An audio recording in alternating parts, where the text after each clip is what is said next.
During Gatland's first tenure, the WRU committed its funds to world-leading training facilities for the national side, but underinvested in the club scene. Despite Ireland raking in similar overall revenues, its union would be committing up to £30 million a year more than Wales to their provincial clubs.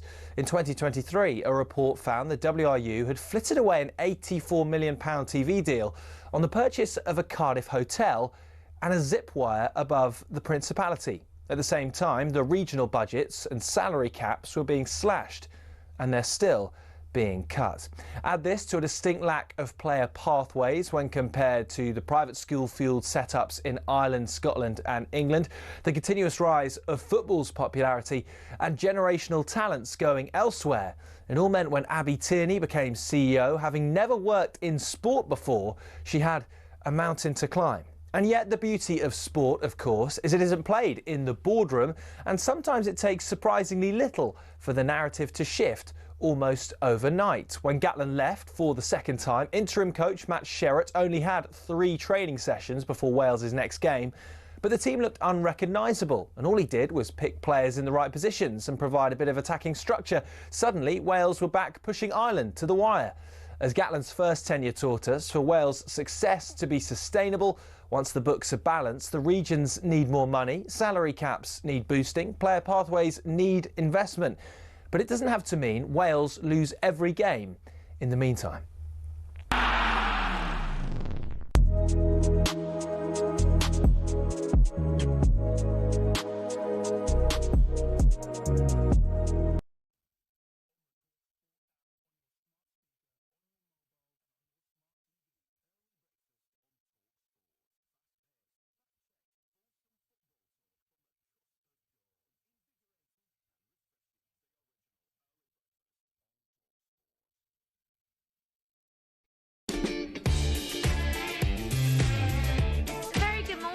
This is Early Sports Breakfast here on talkSPORT. I'm Olivia Buzaglo. Feeling a little bit sore today. I don't really exercise and I played paddle yesterday. Trying to get on the paddle hype. I always forget how much I enjoy playing it. And then I play it and I'm like, this is why I play. I say play, I played it like 3 times. But anyway, we're building up to talkSPORT Breakfast this morning at 6 a.m. with Alan Brazil and Gabby Agbonlahor. Nick is still with me in the studio. Nick, what's going on over the next hour? Good morning. We'll start with England versus Serbia tonight. Thomas Tuchel not afraid of those big decisions. It's Eubank versus Ben. The rematch on Saturday evening. We'll take a look ahead at that. And we're asking, which league is better? Scottish Premiership or MLS? Plus, would you watch AJ versus Jake Paul? We'll get onto that in a minute. As always, get involved on the usual number. Call us 03717 223344 or on the text 81089. Yeah, AJ versus Jake Paul. I'll probably watch it, but Jake Paul versus Mike Tyson, I thought was just quite sad. Yeah, I thought that was quite sad, and I didn't watch that because also it's like a ridiculous time in the morning. Like if AJ against Jake Paul is on at like 3 a.m. in England, I'm not watching it.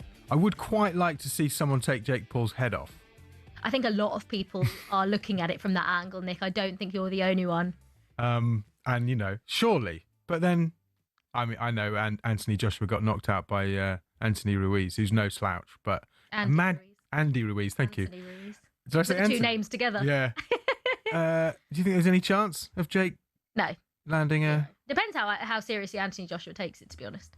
But also, I know it's not true crime. We don't do true crime Thursdays, and this isn't true crime. But I've just got to tell you about a program I started watching. Go on. It's called All Her Fault. Oh, I'm going to note. It's on Sky. Yeah. And it is a child goes missing. So that's like the very first scene. Is a woman goes to pick up her son from her house. Oh no! And the son is nowhere to be seen. Nothing scarier than that. Yeah, I was literally sat there thinking, oh my word, how parents would even deal with a situation like this that happens in real life. But it's very good. I was hooked. I watched 3 episodes yesterday, and I think there's only 6. I might watch the other 3 today, but that's one to put on your list. Have you ever gone missing from your parents? No, but when we were really young, we went to an aqua park in Spain, and my little sister was maybe like 2, and me and my older sister were on this like ride, and my dad was holding her hand at the end so she could watch us. Anyway, my dad must have let go of her hand, And apparently, like, me and my sister are on this ride, there is absolute panic. Like, my mum is screaming. They've lost her, basically. Yeah. And little do they know, she's like walked round to the end of the ride so she can see us come down. So we were at the start bit. But that's the only time that... They didn't have to put out some sort of like Spanish... No, but my mum apparently was... losing her mind. So that's the closest they've ever come. What about you? Have you wandered off anywhere? Do you know what I think I did in a French supermarket once? Because it's always abroad, isn't it? It's always abroad. I was looking at the crab tank and then lost my parents, and then they had to put out one of those, you know, in French. Yeah. Like, come and pick up your kid at the crab tank, please. At the crab tank, that's hilarious. Thank you very much, Nick. Nice Nick will be back a little bit later to look at the front and back pages as well. But it is the international break. Thomas Tuchel has only got 2 more competitive games before the World Cup. First up, Serbia come to Wembley, and it is live on talkSPORT this evening. Kane's got it this time and fires it in. When we play a France, a Spain or an Argentina at that back end of the tournament, we're going to have to play a pragmatic style of football, and I think Thomas Tuchel's brilliant at that. Dust off your passports, pack your suitcases, England are on their way. You look at Tuchel now and he is so in control. But it comes to Phil Foden, who plants it into the bottom corner. He competes maybe then with Harry in this camp as a different profile number 9. You could feel the excitement of the manager that he's dying to work with him. And towards Bellingham. Jude Bellingham is England's best player. Should be favourites to win the World Cup because they've got so many good players. When we arrive in the US, we want to stay all the way. Can only make it happen if we arrive with a strong team. Yeah, Thomas Tuchel's got a system that seems to be working for him, with wide men and the number 10 making runs beyond Harry Kane. But is that how his team will look next summer for the World Cup? Jude Bellingham and Phil Foden are back in the squad for this camp and are looking to book their place on the plane to the USA, Canada and Mexico in 2026. However, Tuchel has said, however the team lines up, you can't have Kane, Bellingham and Phil Foden all in the same team. At the moment, if we keep the structure, they cannot play. They can, but not in the structure and not for the balance that we developed, and not for the structure that comes also with wingers who are like specialists in their positions. We play at the moment with a 6, 8, a 10 and a 9. There's a lot of concurrence, especially in the number 10 position. If you think about Phil, who could play there, if you think about Jude, you think about Morgan Rogers, who played fantastic for us in this position. You have a Cole Palmer, you have Morgan Gibbs White. So there's a lot of players, and there is the chance that we will not take everyone, simply to not because we don't like it, not because they don't individually deserve it, but we will always do what's best for the team. We will always do what's best for winning. We will always do what's best for a balance, and we will try to keep the clarity, even if it means that we have to take tough decisions. We take tough decisions in any camp, and this will not change when we go to a tournament. Thomas Tuchel says currently he's not looking or thinking too far beyond this camp at the moment, but there are definitely a few spots up for grabs before he names his World Cup squad in May, notably down England's left, and also definitely the backup for Harry Kane. Ollie Watkins out of form, obviously not in the squad. Danny Welbeck on fire, but also missed out on a call-up. talkSPORT's Alan Pardew thinks Ivan Toney should be in this camp. I would have Ivan Toney in this squad. I'm a little bit disappointed that Tuchel has kind of gone down that road of saying, as an England manager, it doesn't matter where they play. If they're playing well enough, then I'm going to pick them, right? And he can't do any more than he's doing in Saudi Arabia. He's gotten the goals. He's playing well. He's fit. He's not in the squad. And I think when you look at Ollie Watkins at the moment, the form that he's in.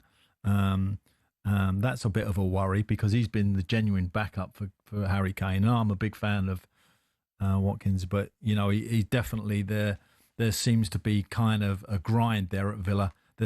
He's either not happy or he's not getting he doesn't look settled to me. And I know you was at the game last week and Maccabi Tel Aviv game. Yeah, and he come on the sub and the crowd were on him a little bit, and you know he just doesn't seem in a happy place, does he? So the Harry Kane conundrum, i.e. Harry getting injured, is a problem. Oh, God, I don't want to start thinking about Harry Kane getting injured, Alan. Please don't say that, because we need Harry Kane, regardless of who's the backup. On that, I think, Ivan Toney has been brilliant in the Saudi Pro League. This season, it's 11 goals in 15. Last season, it was 30 goals in 44 games. And looking back at his last full season in England, when he obviously wasn't banned, it was 21 goals in 35 games across all competitions. Unbelievable. And if Ivan Toney was still doing it across Europe's top 5 leagues, I think he would be an absolute certain in this England squad. However, when you make a decision for whatever reasons, Ivan Toney's made the decisions perfectly fine. He can make decisions however he wants. But when you make a decision to go and play in a league that isn't anywhere near as competitive or anywhere near the level of Europe's top 5 leagues, then you have to understand that consequences will come from that. And consequences are probably that you're not going to be called up for your country. I love Ivan Toney, and I think if he was still doing it in England or in a similar sort of league, then I think he would be in the England squad. But I think it's going to be tough for Thomas Tuchel to call him up. But listen, no doubt, his goal-scoring record speaks for itself. Unbelievable. And that spot is definitely up for grabs. Just still gutted about Welbs. That Danny Welbeck should have got called up, in my opinion.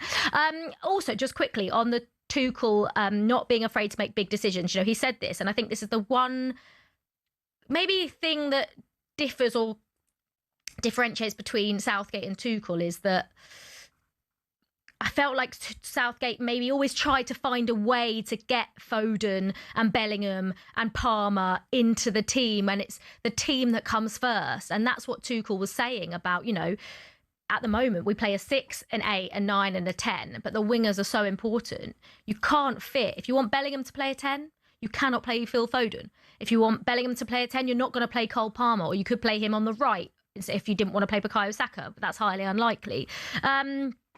So, yeah, I mean, I love Thomas Tuchel and I believe in Thomas Tuchel, and whatever Thomas Tuchel says, in my opinion, goes, but he's not afraid to make big decisions. And also it even becomes more interesting when Cole Palmer comes back into the fold as well. So, yeah, very interesting to see who will be called up. I think in March is the big one. So that's the international break. We have boxing this weekend, but actually what we want to talk about now is a fight that potentially might happen in December. And it's a little bit crazy. Anthony Joshua looks set to end his 14th month break outside of the ring with a last-minute fight against YouTuber turned boxer Jake Paul. The former world heavyweight champion hasn't fought since he was stopped by Daniel Dubois last September, and there's reports in the US suggesting a bout will take place in Miami next month. On the sports bar, Jamie O'Hara told Jason Cundy he's not up for watching it. I've got a problem with this one. Why? Because Anthony Joshua is a 2-time world champion who is one of the best fighters we've seen over the last Where's decade. your problem lie? My problem lies is that Jake Paul's a YouTuber and doesn't deserve the right to be in a ring with Anthony Well, don't buy the fight then. You don't. I know, but it's dangerous. But don't buy the fight. Like, it is. I think it's dangerous. I think it's a dangerous fight. Jake, we saw what Anthony Joshua had done to Francis Ngannou. Listen, we saw everyone witnessed that. Can we stop? Right? Francis Ngannou is a monster of a man. Can we absolutely sparks Can clean we out. stop talking about these now? Can we come back to earth? Right? There is only one reason, and there is no other reason. Money. Right? But I can't agree with that. But no, that's the only reason. I know, Jake. It's not a football match. No. This is a fight. I know, but what I'm People saying are going in there. Their health is at risk. But the only reason you they're put someone in there in a ring. I know, Jay. And you say the only reason we're doing it is for money. Yep. That don't sit right with me. Fine, then don't buy it. We've seen boxers die who got punched in the face. No, but Jay, the reason they're doing this is for money, right? There is nothing else for it. There's no belt. There's no prestige. It is literally. It's like watching It literally is like watching the biggest man in the world fighting a bear. Oh, God, I find myself agreeing with Jamie O'Hara again. What is going on? I feel exactly the same as Jamie about this. I understand that they're doing it for money. I just think it becomes a bit of a circus when you're letting a former world champion, one of the best British boxers we've seen, go into the ring with a YouTuber turned boxer. And I don't care about Jake Paul not earning the right to face AJ. That doesn't bother me. What bothers me is that I, like Jamie, think this could be really dangerous. especially if Anthony Joshua is going to approach this fight as if he approached the Daniel Dubois fight, as if he approached his world title fight. But is he?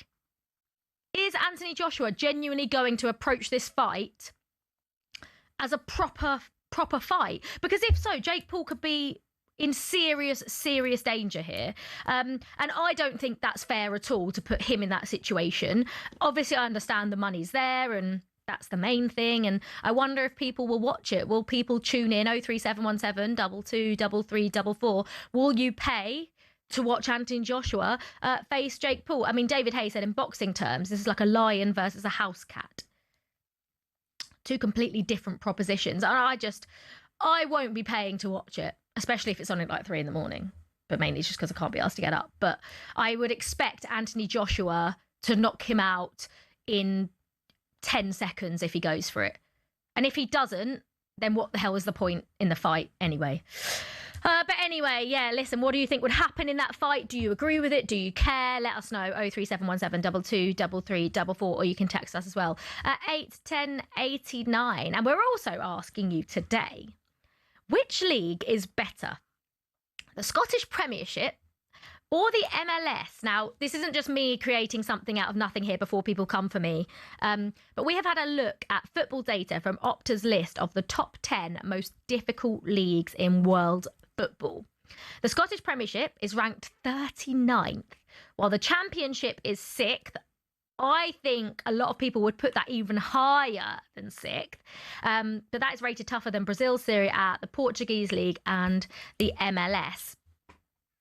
So I'll just read you the top 10. So obviously number 1, Premier League, La Liga, the Bundesliga, Serie A in Italy, Liga, the Championship. I would have the Championship ahead of probably Bundesliga, Serie A and Liga. I think the Championship is an unbelievably hard league. The Belgian Pro League is then next, the Brazilian Serie A, the Portuguese Premier Liga, and in 10th is the MLS. Well, on Drive, Darren Bent was asked whether he'd rather play in Scotland or in the MLS. Well, it depends what stage of my career I'm at. You're 30. You got one contract left. I'm going to the MLS. Why? Just because I think you said you're 30 there. Also, as well, where am I going? New York. I mean, I'm not a travel agent. New York, Los Angeles, Miami. Because you're going to go to Minnesota. Okay, nice, but it's lifestyle. When you get to 30, you're thinking lifestyle. Right, 27. So I think I'm probably going Rangers or Celtic. Are you? Yeah, because you pomp. Rangers over New York Red Bulls or whatever. Listen, this is no disrespect to the MLS, right? If I go to Celtic, I'm 27. I go to Celtic and Rangers for 3 years, take me to 30, score loads of goals, fly in. I could still probably go to the MLS. I don't know if you go to MLS. I mean, I'm sure it's happened, but I feel like if I went MLS 3 years and it didn't quite work out 3 years, am I going to get Celtic and Rangers again? Probably not. Yeah, I do sort of agree with what Darren Bent's saying there. But I'd like you to get in touch this morning, 81089 on the text. How does Scottish football get its mojo back? Because, I mean, at the moment, you're ranked 39th in Opta's list of most difficult leagues in world football. And the MLS is in 10th. I do wonder how much Lionel Messi has had an effect on that. And how much harder, how much people want to beat Inter Miami or whatever because he plays for them. I'd have liked to have seen this before Lionel Messi joined and see if that had any effect. But let us know.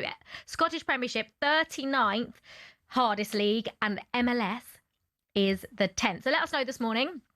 And also, are you going to watch AJ versus Jake Paul if it does go ahead in Miami in December? Let us know if you will and why, if you won't and why. You can give us a call as well on 03717 22 33 44. This is Early Breakfast on talkSPORT with me, Olivia Buzaglo. It's 5:19. Next up, we'll go over the best of the back pages.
very good morning to you this Thursday morning. I'm Olivia Buzaglo. This is the Early Sports Breakfast here on talkSPORT.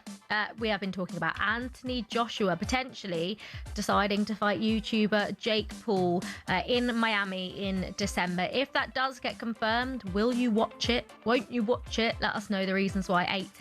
810-89 on the text. We're building up to talkSPORT Breakfast this morning with Alan Brazil and Gabby Agbonlahor. Some of your headlines you're waking up to this Thursday morning. Manchester United continued their 100% record in the Women's Champions League by beating Paris Saint-Germain 2-1. PSG keeper Mary Earps got a mixed reception on her return to Old Trafford. Melvin Mallard and Fridolina Rolfo got the goals for Man United, who have 9 points from their 3 matches. Holders Arsenal, however, squandered a 2-goal lead as they suffered a 3-2 defeat to Bayern Munich, their 11th, on 3 points.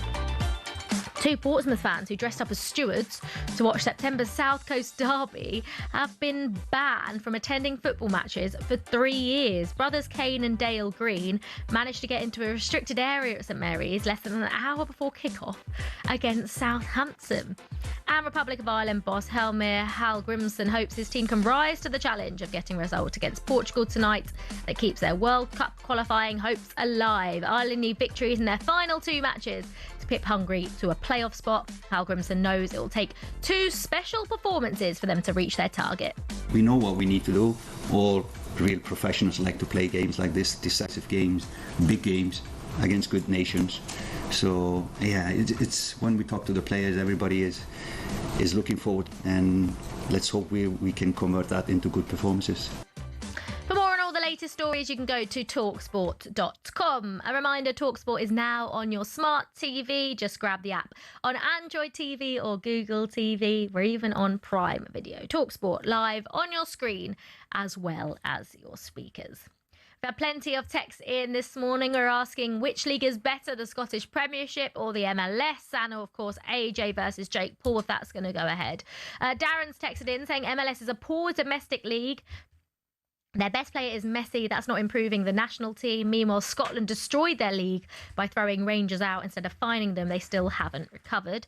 Alex, the Rangers fan, said MLS is better than Scotland, not because of Messi, but because of Sir David Beckham, who put it on the map. Would have been the same for Scottish football if Beckham went to Rangers or Celtic.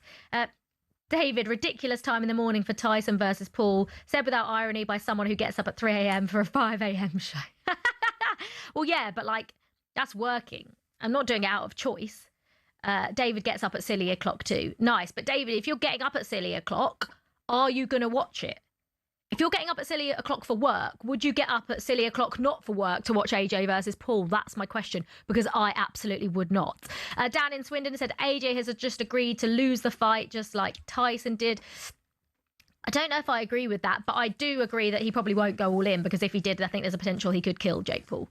And someone else has texted in anonymous saying, AJ will not go all in, just like Tyson. It's all about the money, not the boxing. Yeah, I tend to agree. It is all about the boxing. But let us know, 810-89, would you watch Jake Paul versus Anthony Joshua? And which league is better, the MLS or the Scottish Premiership? Right, time now to get into the back pages. Hello again, Nick. Hi. You all right? Yeah, I'm all right. You know what? I've been looking at this story about potential sort of civil war over salary caps in the Premier League. We've had the writing in the Times, the PFA chief, Maheta Malango, talking about there could be a legal battle on the Premier League's hands. God knows they've had enough of those recently, right? But on the 21st of November, there's a shareholders meeting with all the clubs, and they're going to vote on whether they introduce this squad cost ratio thing like they use in Europe, so clubs can spend 85% of their revenue.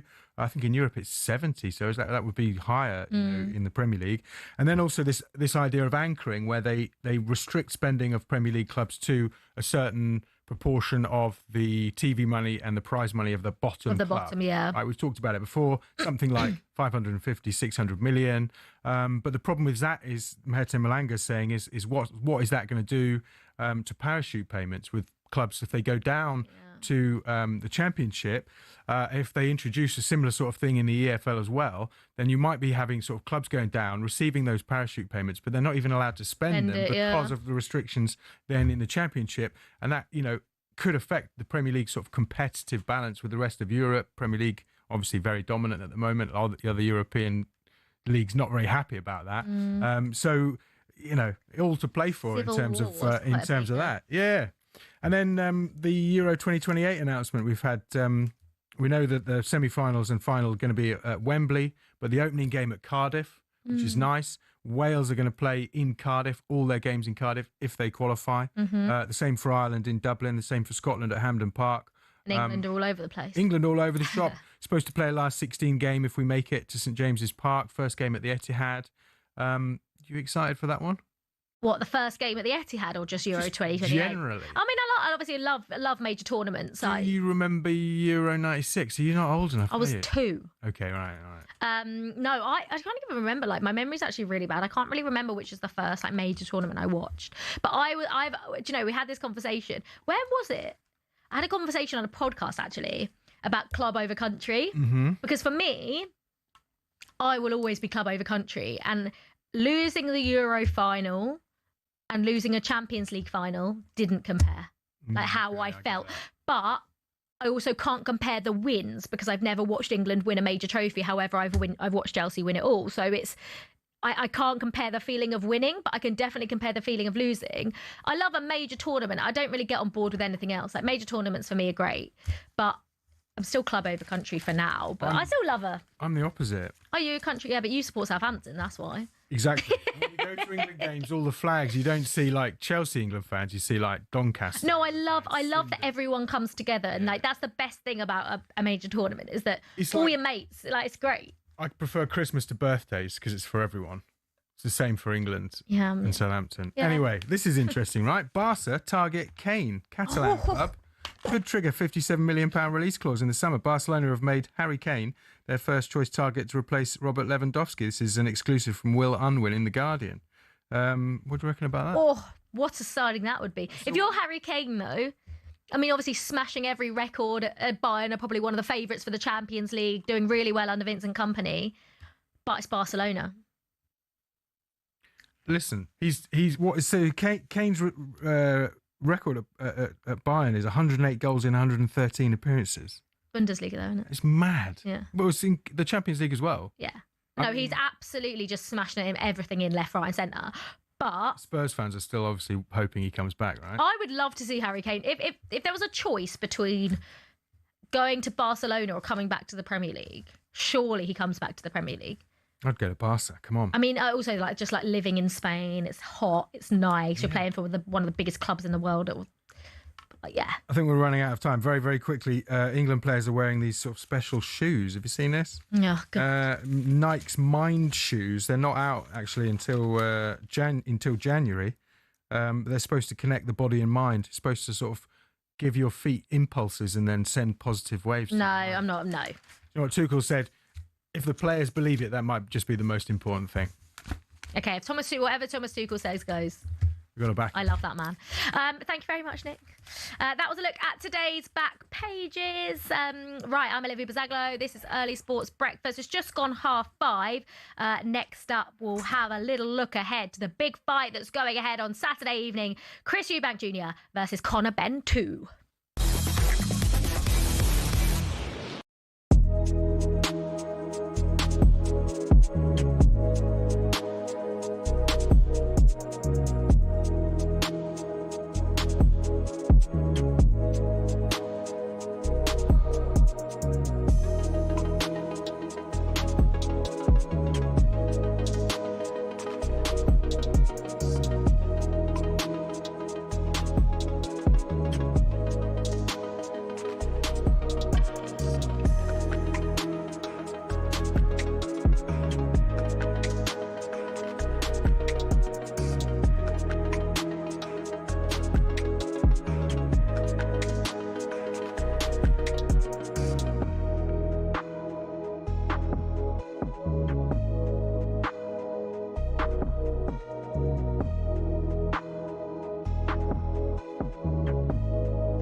What football ground are you thinking of when someone says this? Really tough place to go. Difficult place to go. Such a tough place to go. It's a tough place to go at the moment. It was a really difficult place to go. But what are the toughest places to go, really? We've had a look. Forget a cold, wet Tuesday night in Stoke. Try a blizzard 220 miles inside the Arctic Circle. When Chelsea lost at Tromsø in Norway in the Cup Winners' Cup, a massive snowstorm hit at half-time. These two boys and their brooms were absolutely no match for it. We're staying in Scandinavia for Scotland's toughest away day on the side of a cliff in the Faroe Islands in Euro 2000 qualifying. The pitch at Toftir was like a cow field, never mind those gale force winds. The Faroe Islands part-timers equalised in stoppage time. Cue Scandi scenes. But away trips don't come tougher than playing Bolivia at altitude in La Paz. Or so we thought. The Bolivians have now taken home advantage to another level, literally 500 metres further up the Andes to the country's highest city, El Alto, 4,100 metres above sea level. Meanwhile, the loudest stadium in world football officially is the Ali Sami Yen, where Galatasaray fans set a world record of 131 decibels. That's louder than Motorhead. But our most intimidating away day is in Wales. Prison team HMP Prescoed was briefly kicked out the Gwent League over concerns about young opposition having to go in there. Now that's a tough place to go.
Olivia Buzaglo. This is Early Sports Breakfast on talkSPORT. We're asking you this morning if you would watch AJ versus Jake Paul. It is reported that the fight will be announced in Miami in December.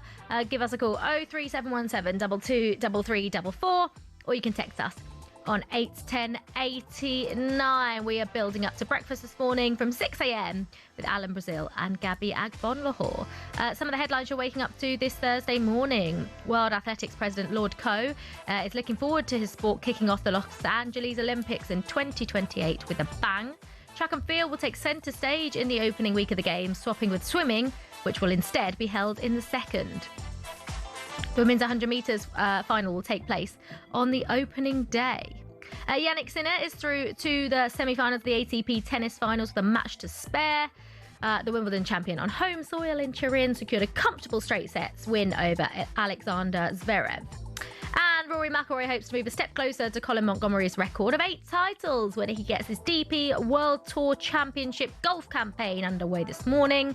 A top 2 finish will land the Northern Irishman a 7th Race to Dubai crown. McIlroy says he rates it as highly as any of his 5 major trophies. I think after COVID, I sort of said, okay, what are some things that I want to do for the last 10 or 15 years of my career? And one of those was trying to prioritize this tour a little bit again and trying to win the Race to Dubai a few more times.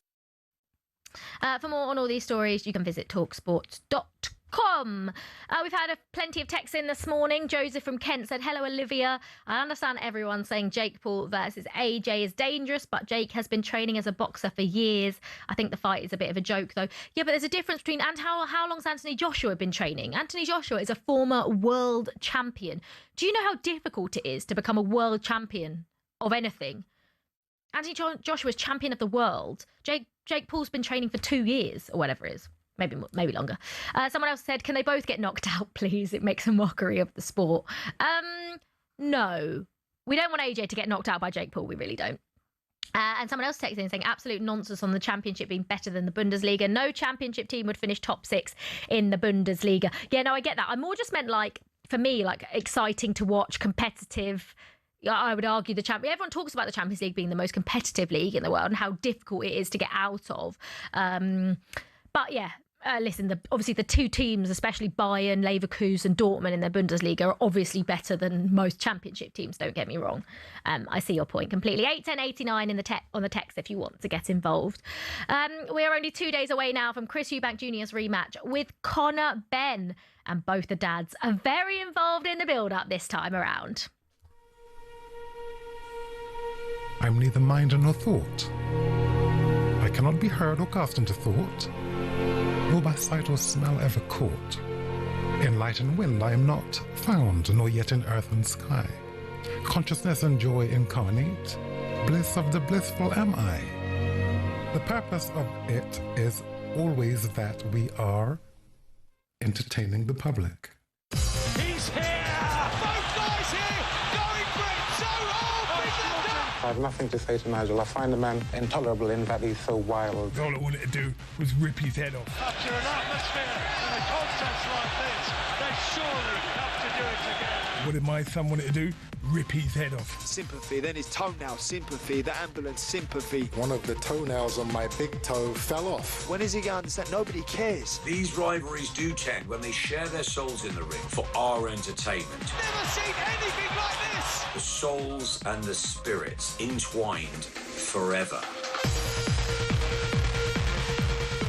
I do have to say, that moment when Chris Eubank Sr. arrived with Junior at the first fight, I haven't heard like a crowd scream like it. Like the moment with Adam Smith's commentary on DAZN as well, it was just 10 out of 10.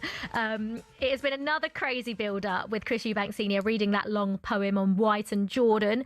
Chris Eubank Jr. announced his wife is expecting twins, and Conor Benn's spoken about having therapy to combat his mental health problems. Meanwhile, the catchweight and rehydration clause is continuing to draw criticism. Former amateur boxer turned trainer Joe Gallagher doesn't think Eubank Jr. should put his body through that. I'm big against this the hydration clause. I think the board should step in and say, listen, we can't have that on what went on first time round. Like you see in Crawford didn't ask Canelo to say, oh, you can't put weight on after your fight. And when you look at the greats at your Leonards and Joannes, when they all moved weight to fight your Haglers and all that, didn't say a Hagler you couldn't. And I just think if you want to beat the man at his best, well, let him be at his best. And I think having that hydration clause on Eubank Jr. isn't fair. And at the age he is as well, at 36, Eubank Jr., if you look at his career, in the last 5 years, he's only had 7 fights. And I know people say, yeah, but he made it then and he made it then. But from age 31 to what he's 36 now, well, Ronaldo and Roy Keane aren't the same fight. Well, Ronaldo's a bit different, but Roy Keane and the players, I can't run midfield at 31, at 36, the same way that they did at 31. So Eubank Jr. making that weight at that time isn't good. And I think the board should step in here and go, listen, there's no hydration clause. He is what he is on the night. And if you want to beat him, you've got to beat him at his best. Oh, I'm very, very excited for this. Chris Eubank Jr. versus Conor Benn is live on talkSPORT this Saturday night. I am going to be there. I'm very excited. I was working at the first fight. I'm going as a fan for the second one. But hopefully it is as good and as... Oh, it was just an unbelievable fight first time around. So very much looking forward to that. Right, it's 5:43. It's time now for this. It's a front page throwdown. Oh, what a move. The front page is first on the early sports breakfast. talkSPORT. I wonder if we're going to get boffins in this, Nick, because we used to. Every morning I'm on with you. Yeah. When we look at the front pages, we like a boffin. Listen, I don't like to disappoint. If No you boffins. want a boffin story, really I've sad. got one for you here.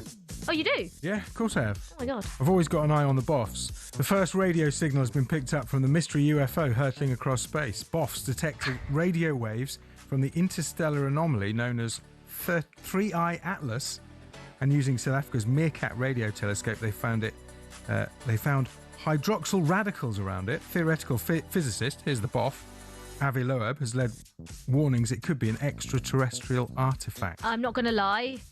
I didn't understand a single word of what you just said. Basically, there's some object flying around in space. Right, they think it's a... The BOFs are tracking it. Right. If an alien came down and said, teach me about your culture, what would you sort of show them to try and teach them about, what we get up to down here? Oh, God, I don't know. The Office, bit of Premier League? Definitely Premier League. Yeah. I haven't watched The Office though. You've not what? No, I know. Sorry, wait. I know. You've never seen I've The watched Office? the US Office. Mm. I haven't seen the UK. I feel like it's not the US Office better. No.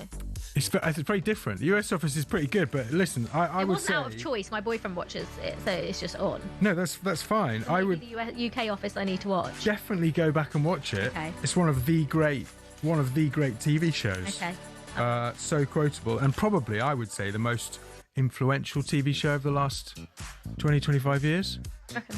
Incredible. Well, here's another one for you. This actually might be talking about young people, and I think that includes you. Does it? Traditional flavours such as salt and vinegar and cheese and onion are fast becoming a thing of the past. No, they're my favourites. Gen Z turns to wacky food combinations. Oh, right, this is true because my housemate and one of my best mates, Ellie, she has the weirdest concoctions. Like she'll put like jam with an egg and like baked beans. There you go. And I'm like, but for me, salt and vinegar are an elite flavour of crisps. It's a great crisp. New research shows pairings like egg and cress or strawberries and cream are seen as old-fashioned. Instead, young Brits prefer banana and bacon, honey on pizza, that is nice on the Hot honey is nice on pizza. and strawberry with basil.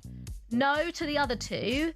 Egg and cress is an elite combo. Strawberries and cream? Have you not been to Wimbledon? I tell you what is good is watermelon with basil. Sounds weird, but it's absolutely I delicious. think I've had that in a cocktail before. Yeah. Dark chocolate with sea salt, peanut Ooh, butter lovely. and celery.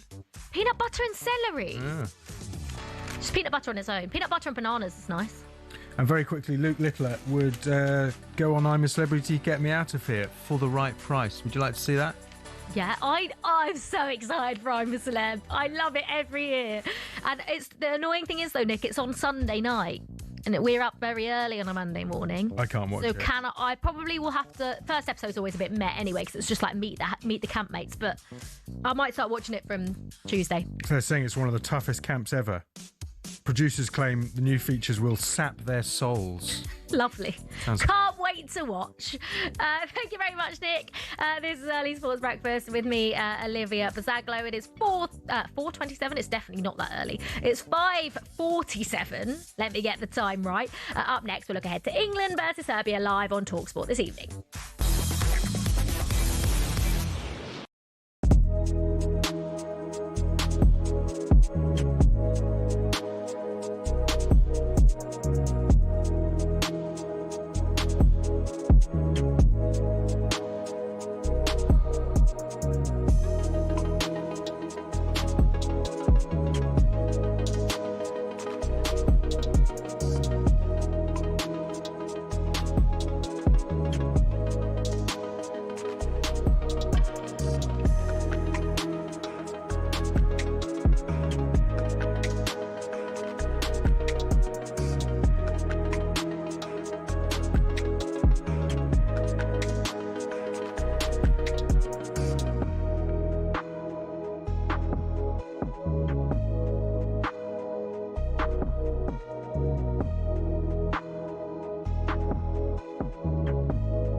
going to be a bloodbath. It's one of the fights of the year. Eubank, I can't wait to smash your head in.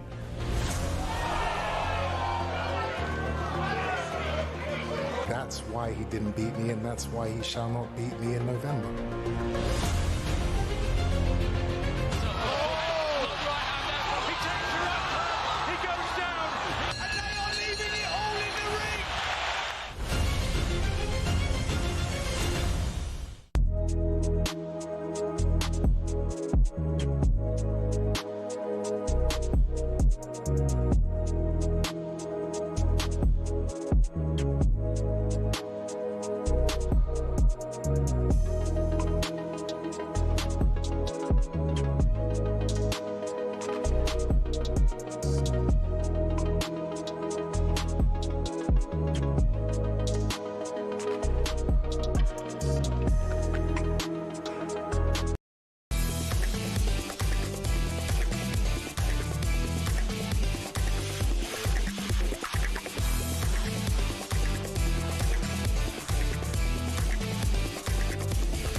Get in the ring to win on talkSPORT.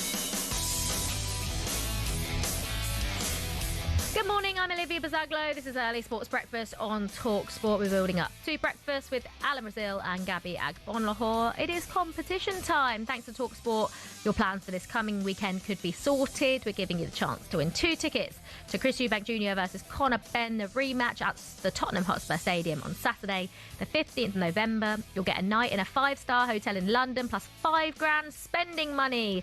Here's how to enter. 18 plus, UK excluding Northern Ireland. For a chance to win, text the word BOX to 83338 and you're in the draw. Text costs £2 plus 1 standard network rate message. You must have the bill payer's permission, or you can enter for free by calling 0330 880 3338. All entries must be received by the 13th of November at 1 p.m. and you need to answer our call to win. This is a TalkSPORT limited promotion. Full terms and conditions at talksport.com. The very best of luck. Now tonight on talkSPORT, we might get a better idea of how England will line up next summer at the World Cup. Phil Foden and Jude Bellingham are back in the squad, but Tuchel said those two and Harry Kane can't all play together in the same team. Despite already qualifying for the World Cup, the England manager is urging his players to keep standards high and match Serbia's energy at Wembley tonight. Now there's a new coach with new energy, like you said, in the same strong group and a proud group. A group of players, and we have to do it again. This is what football and what is elite sports is all about. It's always about the next match. It does not help us to look back just at the result and misinterpret it into an easy match. We put a lot into it, and we will have to put a lot into it tomorrow. There's a special task to it that we absolutely don't know what's coming. We don't know from the structure what is coming. We can just guess and we can just presume what we think is coming when we analyze the coaches' teams, but we don't know. So it's a big test for us to adapt in the game, to be flexible, to adapt, to communicate quickly, and to adapt in our press and to adapt in our attacking and defending shape to what the opponent is offering, because we basically have no evidence of the team and the coach playing together. Meanwhile, with Mark Gay out, there's a chance for Ezri Konsa to show his seniority, with the Aston Villa man dreaming of being England captain one day. Look, it's a role that I want to do, and last week or 2 weeks ago for Aston Villa, I took on that responsibility and really enjoyed it. And like I said, for me as a defender, being a leader is really important. And who knows? Maybe one day I'll be able to wear the armband. Yeah, a lot of people would have Ezri Konsa starting for England. England against Serbia is live on talkSPORT from 7 p.m. Right, we've had plenty of texts in this morning. Darren has texted in saying salt and vinegar crisps with vanilla ice cream. Olivia, try it. No, Darren, that is wrong. I'm not doing it. But salt and vinegar crisps are not dying. I love salt and vinegar crisps. Unbelievable. Alex, the Rangers fan, we've been talking about which league is better, the Scottish Premiership or the MLS. And he said MLS is better than Scotland, not because of Messi, because of Sir David Beckham. And he reckons it would have been the same for Scottish football if Beckham went to Rangers or Celtic over Inter Miami. Thank you so much to everyone for getting in touch this morning. We have plenty more coming up on talkSPORT Breakfast with Alan Brazil and Gabby Agbonlahor. That's from 6 a.m. this morning. We have Team GB paddle player Nikhil Mahindra on the show. It's going to analyse Gabby Agbonlahor's performance in the defeat to Benty and Goldstein, which I did watch, actually. I watched a little bit of it. I watched it when those two were getting back into the game, but they lost quite convincingly. Former England fast bowler Darren Gough will be here to talk Ashes cricket. That starts very shortly, doesn't it? And Bellingham's captain at Birmingham, Harley Dean, will discuss Jude's possible return to the England lineup. That is, of course, ahead of England against Serbia, which goes ahead this evening. Catch that live on talkSPORT from 7 p.m. You've been listening to Early Breakfast with me, Olivia Buzaglo. Shaban is back tomorrow morning, but for right now, Alan and Gabby are on the way next.